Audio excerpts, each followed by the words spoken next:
바울은요, 지금까지 교회의 하나됨에 대해서 이것이 너무나 중요하다는 그런 권면을 해 주었습니다. 계속해서 우리가 보았던 말씀들, 특별히 실천적인 말씀이 들어온 에베소서 4장 처음에 들어오면서 바울은 하나 돼야 된다, 하나 돼야 된다 이런 말씀을 해 주었습니다. 그런데 우리가 이 하나됨을 오해하면 안 됩니다. 제가 계속해서 바울이 하나 돼야 된다고 했다고 하나 돼야 됩니다 하니까 획일화돼야 한다 이렇게 생각하면 안 된다는 거예요. 획일화된다는 얘기가 아닙니다. 자신이 뜻과 능력과 상관없이 모두 똑같아야 된다 이런 의미가 아니라는 거죠. 바울은요 늘 말하는 것이 있었습니다. 그것은 한 몸이라는 거죠. 한 몸이고 그 다음에 그 안에 지체가 있다는 것이었어요. 그 안에 지체가 있다는 거예요. 한 몸이지만 그 안에는요 팔이 있는 거예요. 그 안에는요 다리가 있는 거예요. 그 안에는 눈이 있고 입이 있는 겁니다. 그리고 이 말은요 다 어떻다는 거예요? 다르다는 거예요. 다르다. 다 다르다. 그러나 다르지만 그러나 또한 한 몸이라는 거예요. 결국 통일성이 있고 다양성이 교회 안에 있다는 말씀이에요. 다 다르다는 거예요. 다 다르다. 그동안 우리가요 통일성에 대해서 집중적으로 살펴보았습니다.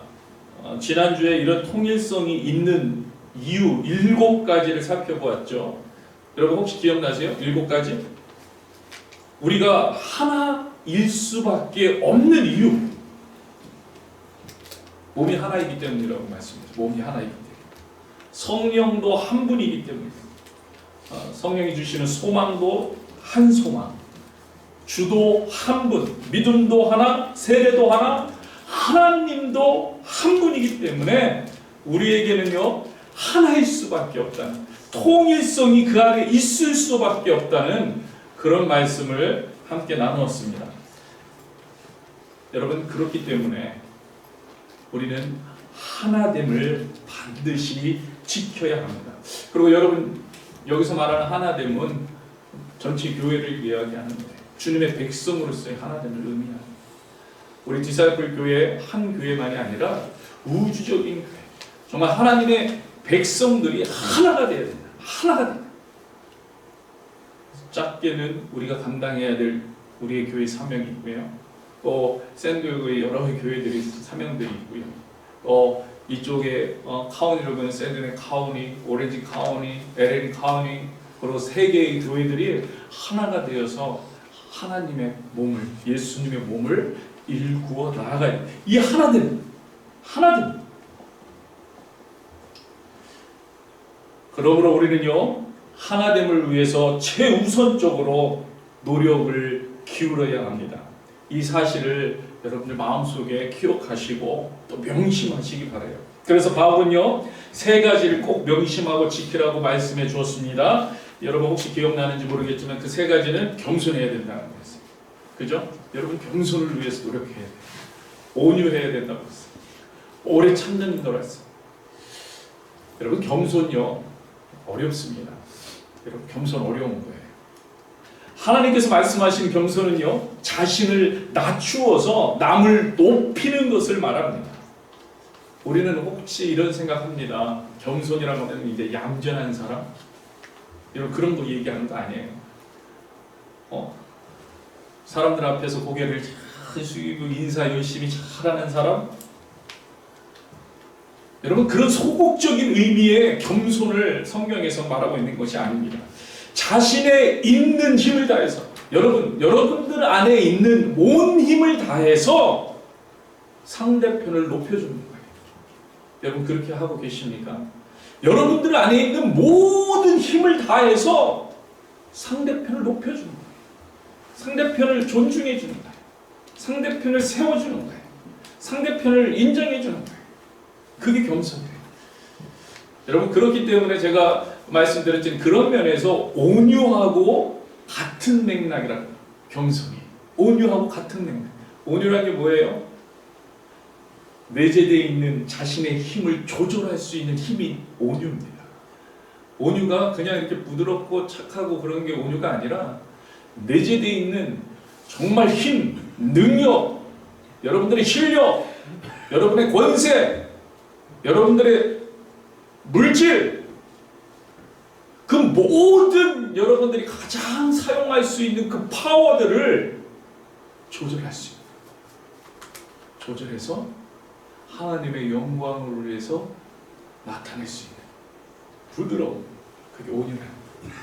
여러분, 이런 겸손과 온유는요, 여러분 기억하세요. 그냥 되어지지 않는다. 그냥 되어지지 않는다.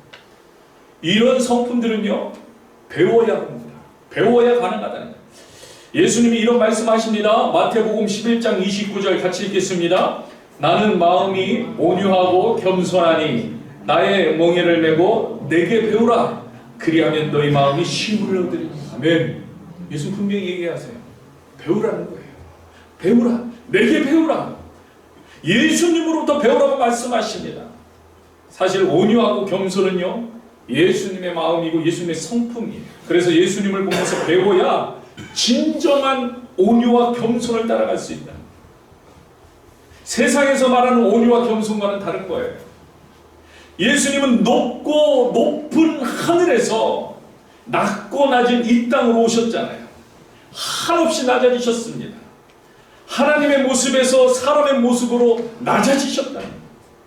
주인의 모습에서 종의 모습으로 낮아지셨어요. 누구를 위해서요? 예수님을 위해서?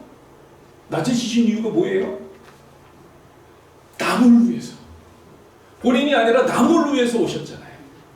본인을 위해서 낮아지는 것이 아니라 남을 위해서 그러셨다는 거예요. 우리를 위해서 낮아지셨습니다. 이 겸손과 온유를 배우라고 하십니다. 여러분, 우리가 예수님을 통해서 겸손과 온유를 배워야 되는데 예수님 보여주신 건 뭐냐면 자기를 위한 게 아니었다. 우리가 예수님을 따라갈 수 있기를 축복합니다. 그리고 그러면 교회는요, 하나 될 수가 있는 거죠. 아멘? 어떤 분은요, 이런 생각을 가질 거예요. 아, 그게 가능하냐?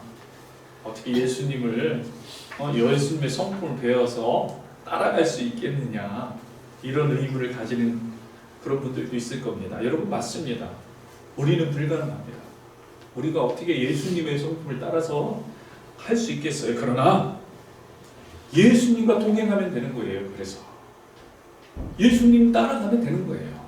예수님을 쫓아가면 되는 거예요. 우리는요, 우리 안에서 선한 것을 발견하려고 하면 안 돼요. 우리 안에서 선한 것들이 일어나지 않습니다. 우리의 결단이 우리를 그렇게 만들어주지 않습니다. 여러분 작심 3일 많이 해보셨잖아요. 작심 4일 했다고 자랑하시는 분도 계시고 조금 더 했다고 그럴 수도 있지만, 여러분 우리가 그렇잖아요. 우리 잘 알잖아요. 따라가는 거예요. 예수님과 동행하면 가능해지는 거예요.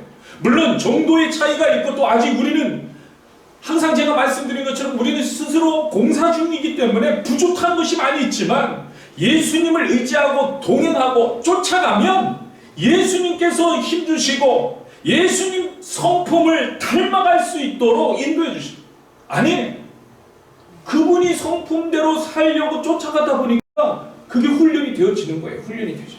그게 훈련이 되죠. 이 사실을 믿으실 축복합니다. 믿으실 축복합니다. 그래서 나는 안 돼, 이게 아니고요, 우리는 주님과 동행하기를 힘써야 돼요. 힘써야 돼요. 여러분, 제가 이게요, 근거 없는 이야기가 아닙니다. 뜬금없는 이야기가 아니라는 거예요. 오늘 예수님의 말씀을 전하고 있는 바울을 한번 생각해 보세요. 여러분, 바울이 사실 그 증거잖아요. 바울이 변한 사람입니다. 바울이요, 예수님 만나고 불가능을 가능케 한 사람이 누구야? 바울이에요. 바울이 그런 사람이에요.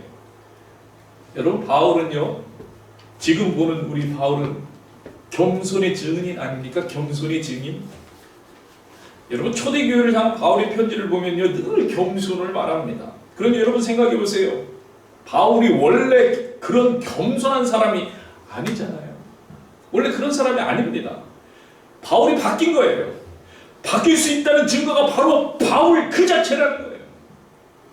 여러분 잘 알고 있듯이 바울은요, 예수를 믿는 사람들을 잡아다가 옥에 가두고 심지어는 죽음에 이르도록 하는 일에 앞장섰던 그런 사람입니다. 물론 하나님을 믿는 것에 대한 열심이 있어서 그렇게 했다고 생각할 수도 있지만, 그러나 바울이나 그 당시에 바리새인들은 자기들을 향해서 뭐라고 얘기했습니까? 바리새인 중에 바리새인이라는 자기 잘난 맛에 사는 교만한 사람들이었다는 거예요. 우리는 바리새인입니다. 스스로 바울이 나는 바리새인 중에 바리새인이었습니다. 과거를 회상하면서 그런 얘기하잖아요. 심지어는 어떤 이야기까지 합니까? 스스로 죄인 중에 괴수로 고백할 정도로 자기가 생각하는 자신의 과거, 자기가 생각하는 자신의 과거는 교만 덩어리였다는 거예요. 교만 덩어리. 죄인 중에 괴수였다는 거예요. 그런 바울이요, 완전히 바뀌잖아요. 완전히 바뀌잖아요. 겸손하라, 매맞으라고, 그 사람이 되라고, 하나님 예수님이 전하기 위해서 그 사람 형편을 이해하라고, 그 사람과 함께 살라고, 그 사람과 함께 걸으라고. 이 완전히 바뀌잖아요. 여러분 사도행전 20장 18절에서 19절을 한번 보세요. 같이 읽겠습니다. 몸에 그들에게 말하되 아시아에 들어온 첫날부터 지금까지 내가 바울입니다. 항상 여러분 가운데서 어떻게 행하였는지를 여러분도 아는 바니 곧 모든 겸손과 눈물이며 유대인의 관계로 말미암아 당하심을 참고 주를 섬긴 것. 겸손과 눈물과 오래 참으로 온전히 그들과 함께합니다. 여러분 유대인의 관계로 말미암아, 유대인의 관계. 여기서 유대인은요, 예수님을 알지 못하는 유대인도 있지만 예수님을 아는 유대인도 이 안에 있어요. 그런데 바울이 할례를 이야기하지 않는다고 해서 핍박했어요. 핍박했다. 빌립보서 2장 3절을 한번 보세요. 같이 읽겠습니다. 아무 일에든지 다툼이나 허영으로 하지 말고 오직 겸손한 마음으로 각각 자기보다 남을 낮게 여기고. 바울은 이 이야기를 계속합니다. 싸우지 말라, 허영으로 하지 말라, 겸손한 마음을 가지라. 여러분 예수 믿는다고 잡아 쳐놓고 죽이던 사람이, 바리새인 중에 바리새인이라고 자기를 자랑하고 높이던 사람이 예수님을 만났더니, 예수님과 동행하더니, 예수님을 따라가더니 완전히 바뀌었어요. 불가능이라고 생각했던 우리의 생각들이 바뀌는 순간 불가능이 가능. 여러분 우리가 함께 보고는 에베소서 4장 들어와서도 이렇게 이야기하지 않아 이미 읽어봤지만요. 4장 1, 2절 한번 같이 읽겠습니다. 그러므로 주 안에서 갇힌 내가 너희를 권하노니 너희가 부르실 받은 일에 합당하게 행하여, 부르심에 받은 일에 합당하게 행하는데 뭐예요? 모든 겸손과 온유하고 오래 참으로 사랑 가운데 서로 용납. 여러분 이렇게 바뀌는 거예요. 이제 바울은요 겸손을 행하고 겸손을 말하는 사람이 되었습니다. 하나님은요, 여러분 기억하세요, 어떤 약한 사람도 쓰실 수 있지만 교만한 사람은 못 쓰십니다. 믿으시길 축복합니다. 아무리 우리는 다 약하잖아요, 부족하잖아요. 그럼 하나님 쓰실 수 있어요. 그런데 아무리 약하도 하나님 쓰시지만 아무리 강하고 재주 좋아도요 교만한 사람 하나님 안 써요. 절대로 안 쓰십니다. 그래서 하나님이 사람을 쓰실 때는 반드시 뭐를 시키냐면 겸손 훈련을 시키세요. 겸손 훈련. 우리가요 겸손 훈련을 받아야 합니다. 때로는요 상황을 통해서 그 겸손 훈련을 받기도 합니다. 고난과 실패 등의 상황이죠. 많은 사람들의 간증을 보면 고난과 실패를 통해서 겸손해졌다는 그런 간증들을 하게 됩니다. 하나님의 주권을 인정하게 됐다는 그런 고백을 하게 되잖아요. 또 때때로는요 하나님께서 직접 개입하셔서 겸손 훈련을 받기도 하는 거죠. 여러분 바울을 생각해 보세요. 하나님 바울 얼마나 사형하기 전에 낮추고 계십니까? 살기가 등등하여 예수님을 따르는 사람을 잡으러 다메섹으로 가던 중에 바울이 어떻게 됩니까? 땅에 엎드려지는 사건을 경험하는 거예요. 땅에 엎드려집니다. 그리고 어떻게 돼요? 맹인이 됩니다. 눈까지 볼 수 없게 되는 거예요. 그래서 어떻게 해요? 많은 사람을 잡아서 끌고 가던 그가, 그의 힘으로 끌고 가고 그의 능력으로 끌고 가고 하던 그가 이제는 자기 몸 하나도 이끌고 가지 못하는 상태. 왜? 아무것도 안 보이니까 갈 수가 없는 거예요. 그래서 어떻게 해요? 성경은 끌려가요. 끌려가. 그 끌려가는 신세가 사도행전 9장 8절 한번 같이 읽겠습니다. 같이 읽겠습니다. 사울이 땅에서 일어나 눈은 떴으나 아무것도 보지 못하고 사람의 손에 끌려 다메섹으로 들어가서 끌려가는 거예요. 여러분, 낮은 자의 신세가 되고 맙니다. 아무것도 할 수 없는 신세가 되고 맙니다. 그때 여러분 기억하세요. 이때 하나님은 바울을 부르시고 여러분 그때부터 쓰신다는 거예요. 그때부터. 하나님은요 교만한 자를 못 쓰세요. 하나님은 쓰실 때 반드시 겸손 훈련을 시키십니다. 여러분 혹시 지금 겸손 훈련 가운데 계십니까? 낮아지고 더 낮아지시기 바라요. 그때 하나님께서 쓰십니다. 모세가 광야에서 40년간 겸손 훈련을 받았습니다. 그렇죠? 그 장인의 집에서 40년 동안 양치면서 겸손 훈련을 받았어요. 그 후에 하나님은 출애굽을 위해서 모세를 불러주시는 거예요. 여러분 요셉은 어떻습니까? 노예 생활과 감옥 생활 한없이 그 가운데서 낮아지는 겸손 훈련을 받았어요. 이때 하나님의 일이 시작되는 거예요. 이때 여러분 교회는요 이 겸손 훈련이 이루어지는 장이 되어야 됩니다. 교회는 그런 장이 되어야 돼요. 우리들이 겸손 훈련이 이루어질 때 오늘 교회를 향한 하나님의 뜻이 역사될 수 있는 거예요. 여러분 한 사람 한 사람이 이 교회를 통해 교회 안에서 겸손 훈련이 이루어질 때 주님 안에서 하나님이 역사되는 거예요. 사랑하며 섬기며 세워주는 공동체 그 교회가 이루어지는 거예요. 사실요 하나님은요 이 세상을 향한 그런 일들을 감당할 수 있는 대안으로 교회를 세워주신 거예요. 교회를 세워주신 거예요. 그런데 오늘날 교회가 이런 역할을 잘 못하고 있다는 거예요. 교회 하면 이미지가요 어떤 이미지가 떠오릅니까? 우리 성도들도 믿음 생활 열심히 잘하는 우리 성도들도 어디 가서 갑자기 자랑스럽게 전도하기가 힘들어요. 왜요? 분쟁이 있으니 또 다툼이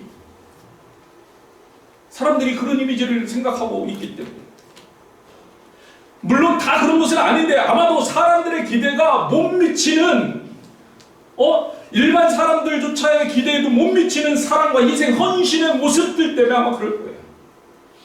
또 겸손하지 않는 일부의 모습들 때문에 그렇게 비춰지는 것 같아요. 여러분 우리 디사이플 교회 성도들은요 서로 사랑할 수 있기를 바랍니다. 겸손과 오랜 참으로 서로 사랑하고 말씀대로 세워가는 우리 디사이플 될 수 있기를 축복합니다. 지금 말씀드린 것이요 바울이 가장 중요하게 여기는 권면이에요. 바울이 가장 중요한 하나님께서 바울을 통해서 우리에게 가장 중요하게 생각하고 있는 권면을 해주신 거예요. 왜? 복음이 그것을 이루었기 때문에. 복음이 우리가 믿는 그 복음이 우리가 누린다는 그 복음의 능력이 결국은 그렇게 역사되어야 되기 때문에. 그래서 우리가 그것을 명심하고 하나 되기를 힘써 지켜야 한다.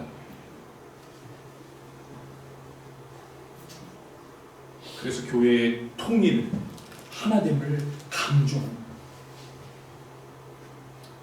여러분 그리고요 사실 오늘 본문도 제가 보기엔 같은 맥락이라는 거예요. 같은 맥락에서 바울은 말하고 있어요. 여러분 이 하나됨이 결국은요 강해져야 된다는 거예요. 하나됨이 견고해져야 된다는 거예요. 하나됨이 더 풍성해져야 된다. 하나됨이 더욱더 어떻게 보면 활동적이 되어야 된다는 거예요. 그렇게 되기 위해서는요 그 안에 다양성을 인정해야 한다는 말씀을 해주고 있는 거예요. 다양성 인정. 여러분 이게 정말 중요한 거예요. 여러분 통일성이요 다양성을 잃어버리면 획일화되면서 역동성을 잃어버리게 되는 거예요. 역동성을. 여러분 진정한 생명은 살아있음은, 그래서 교회를 살아있는 생명의 공동체라고 하잖아요. 그러한 진정한 생명은 유기적인 힘에 의해서 나타나게 되는 거예요. 나타나게 돼요.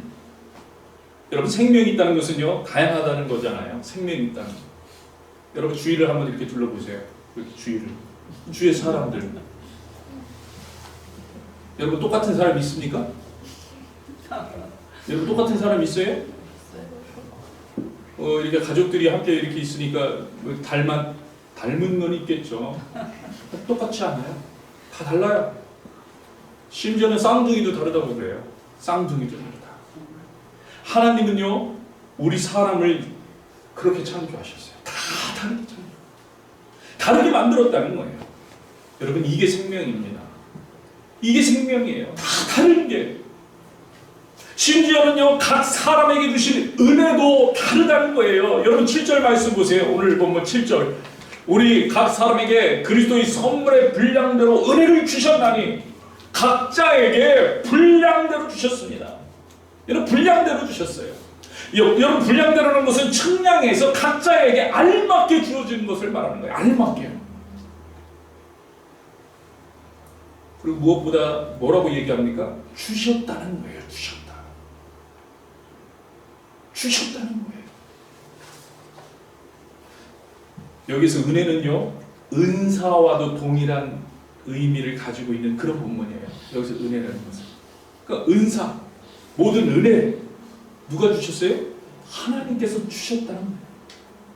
다양하게 그리고 분량대로. 그러니까 이 말은요 그 누구도 자신 것이 더 좋다, 내가 받은 것이 더 좋다, 더 내가 받은 것은 나쁘다 할 수 있어요 없어요? 할 수 없다는 거예요. 하나님의 선물이라는 거예요. 하나님의 누가 주셨어요? 하나님 주셨는데. 여러분 이것이 다양성을 인정하는 첫 걸음이 되어야 돼요. 여러분 꼭 기억하세요. 하나님이 주셨어요. 내게 더 좋고 제 건 안 좋아. 이럴 수 없어요. 내 거 나쁘고 제 게 더 좋은 것 같아. 이것도 안 돼요. 하나님이 주셔. 이게 첫 발이에요. 첫 발. 은사와 은혜는요 거저 주신 하나님의 선물이기에 주신 분이 하나님의 목적에 따라서 다양하게 역사될 수 있고요. 또한 한 분이 주셨기 때문에 그 안에는 통일성이 있다는 거예요. 그래서 결국은요 다양한 은사들은요 하나된 몸을 이루는 각 지체인 성도들의 조화를 어떻게 해줘요? 강화시켜줘요. 다르기 때문에 그것이 통일 가운데 나아갈 때 여러분 그렇잖아요. 우리가 모든 걸 세워갈 때도 정말 많은 다양성에서 한 주제의 목적을 세워간다면 튼튼해져요. 어떤 게 쳐들어와도 그것을 무너뜨릴 수가 없어요. 그러나 좀 획일되게 한 가지만 딱 해가지고 딱 했다면 그거만 무너지면 끝장인 거예요. 그래서 한 목적을 가지고 다양하게 그러면요 통일성이 풍성해지는 거예요. 그래서 교회의 하나됨을 충만한 상태로 계속 유지시켜주는 거예요. 하나됨을 한 목적을 가지고 예수 그리스도를 복음을 붙들고 온 지체가 다양한 모습 가운데 통일성을 가지고 나아갈 때 충만해져요. 여러분 10절 한번 보세요. 10절 같이 읽겠습니다. 내리셨던 그가 곧 모든 하늘에 오르신 자니 이는 만물을 충만하게 하려 하십니다. 아멘. 아멘. 충만하게 하려 하십니다. 여러분 이게 하나님께서 은사를 주신 이유라는 거예요. 충만하게 만물을 충만하게 하려. 세상은 부족한 상황이에요. 우리가 뭐 그걸 다 알잖아요. 세상은 부족합니다. 부족한 하나님의 역사가 있어요. 또 잘못된 것이 있어요. 진정한 하나님을 온전케 하는 것, 이 사역을 이 부족한 가운데 교회에서 온전케 감당할 수 있도록 교회에 주신 것, 이게 바로 은사라는 거예요. 이게 은사. 만물을 충만하게 하는 사역이 그리스도의 몸인 교회에 주어진 거예요. 누구를 통해? 여러분 한 사람 한 사람을 통해, 은사를 통해, 은혜를 통해 이를 감당할 수 있도록 다양한 은사를 주셨습니다. 믿으시길 축복합니다. 우리 모두에게 주셨다는 거예요. 모두에게 각자의 분량대로 각자에게. 물론 이런 말씀들은 어떤 분은 목사님, 저는 아직 무슨 은사가 되는지 모르겠는데요. 이런 분들이 있을 거예요. 아직 모르겠어요. 여러분, 하나님께서 주셨습니다. 이미 주셨습니다. 믿으시길 축복합니다. 아멘 한번 해보세요. 아멘. 제 말이 아니기 때문에 제 말에 아멘 하는 게 아니라 성경에서 그렇게 이미 주셨다고. 이미 주셨다고. 믿는 자예요. 근데 왜 나는 아직 없는 것 같고 어떤 은사도 발견하지 못한 것 같은가요? 왜 그렇습니까? 우리가요, 은사를 생각할 때 너무 편향되게 생각하고 있기 때문이에요. 너무 편향되게 생각합니다. 우리가 은사를 생각하면 여러분 어떤 은사가 생각나요? 초자연적인 은사만 생각납니다. 그죠? 초자연적인 은사를 받아야 그게 은사라고 생각을 하는 거예요. 우리 자동적으로 그래 하나님의 은사? 그래 방언? 예언? 통변? 축기? 병고침? 신유? 이런 것만 생각합니다. 그러니까 그런 체험이 없으면 은사가 없다고 생각하는 거예요. 그런데 성경에서는요, 은사에 대해서 말해주실 때 이런 초자연적인 은사보다 여러분 자연적인 은사에 대해서 더 많이 기록을 하고 있다는 거예요. 여러분 한번 표를 한번 보세요. 표. 제가 표를 한번 준비를 했습니다. 일일이 설명드리기가 너무 시간이 오래 걸릴 것 같아서. 보면은요, 고린도전서, 로마서, 에베소, 베드로전서 은사의 종류들을 적어놨습니다. 근데 여러분 기억할 건 뭐냐면 아마 하나님께서 은사에 대해서 더 많이 기록한다면 성경 전체 기록하고도 모자랐을 거예요. 이거 대표적인 거예요. 구체적인 게 아니라 그냥 뭉뚱그려서 이렇게 나오는 거예요. 지혜의 말씀, 지식의 말씀, 믿음 쭉 해서 해가지고 쭉 하면 겹치는 거 뭐 이런 거 빼가지고 어떤 분들은 22개다, 어떤 분들은 뭐 30개 이상이다. 왜냐면 여기에도 은사 중에 찬양의 은사 뭐 이런 것들 다 지금 없어요. 중보기도의 은사, 요즘은 그렇게 얘기하잖아요. 찬양의 은사, 중보기도 은사 다 얘기도 그런 것들은 없어요. 그러나 그런 것 빼고 성경에서 그냥 기록한 거, 그냥 우리가 은사장이다 이렇게 하는 데서 기록한 것만 해도 이렇게 해요. 근데 이 중에 여러분 생각한 초자연적인 은사는 몇 개예요? 6개예요. 6개. 그럼 22개라고 볼 때는 16개가 일반적인 은사고요. 30개 이상이라고 볼 때는 24개 이상이 일반적인 은사예요. 압도적으로 자연적인 은사가 많이 있어요. 근데 우리가 그것을 잘 보지 못한다. 알지 못한다. 그리고 가장 핵심적인 은사는요, 어떤 거냐면 바로 예수님의 성품 그 자체라는 거예요. 우리 안에서 예수님의 성품이 드러나는요, 이게 가장 큰 은사예요. 이게 가장 큰 은사예요. 그 성품을 닮아가는 겁니다. 어떻게 보면 성령의 9가지 열매, 그것이 드러나는 거, 이게 가장 큰 은사예요.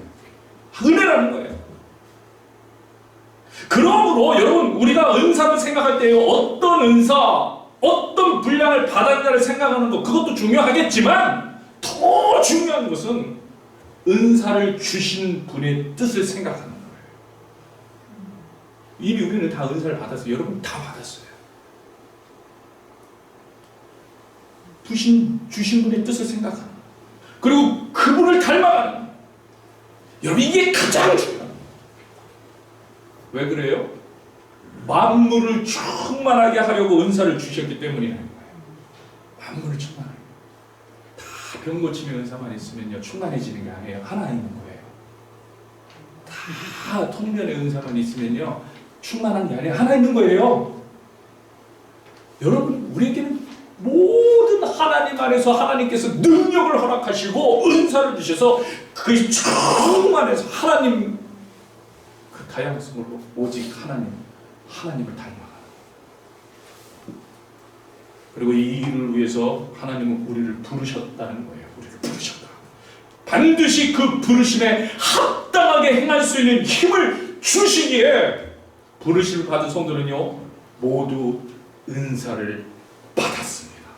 믿으시길 축복합니다.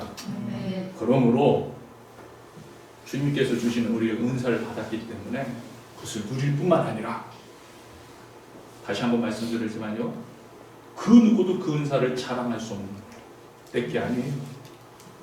여러분 내게 아니에요. 하나님의 것. 비교할 수 없는 거예요. 은사는요 자신의 영광을 위해서가 아니라 전체의 몸 교회의 유익을 위해서 하나님의 영광을 위해서 사용되어 있기 때문이에요. 믿으시길 축복합니다. 여러분 그 말씀을 바울은 11절과 12절에서 이렇게 결론적으로 말하고 있는 거예요. 같이 읽겠습니다. 11절 12절 그가 어떤 사람은 사도로 어떤 사람은 선지자로 어떤 사람은 복음 전하는 자로 어떤 사람은 목사와 교사로 삼으셨으니 이는 성도를 온전하게 하여 봉사의 일을 하게 하며 그리스도의 몸을 세우려 하심이라. 아멘. 그리스도의 몸은 그 몸을 온전히 세우는 우리 모두가 되길 주임으로 소망합니다. 소망합니다. 통일성을 가지고 다양성을 인정하며 다른 사람들의 은사를 세워주고 여러분 서로 세워줘야 돼요. 또 자신에게 주신 은사를 늘 관심 갖고 여러분 나는 은사가 없는데 이러지 마시고요. 하나님 분명히 주셨어요. 하나님 주셨어요. 그 은사를 어디에 사용되라고요? 하나님의 나라를 세우는데 하나 되는데 교회를 세우는데 디사이플 교회 말고 교회 그건 포함되어 있는 거고요. 하나님의 교회를 세우는데 그리고 작게는 그 디사이플 교회를 세우는데 여러분들에게 주신 하나님의 재능들, 능력들, 체력들, 힘들 여러분에게 주신 모든 은혜들을 가지고 하나님을 영화롭게 하는 저와 여러분에게 주임으로 축복합니다. 오늘 이 시간에 같이 찬양하기 원합니다. 이 시간에 찬양하는데요.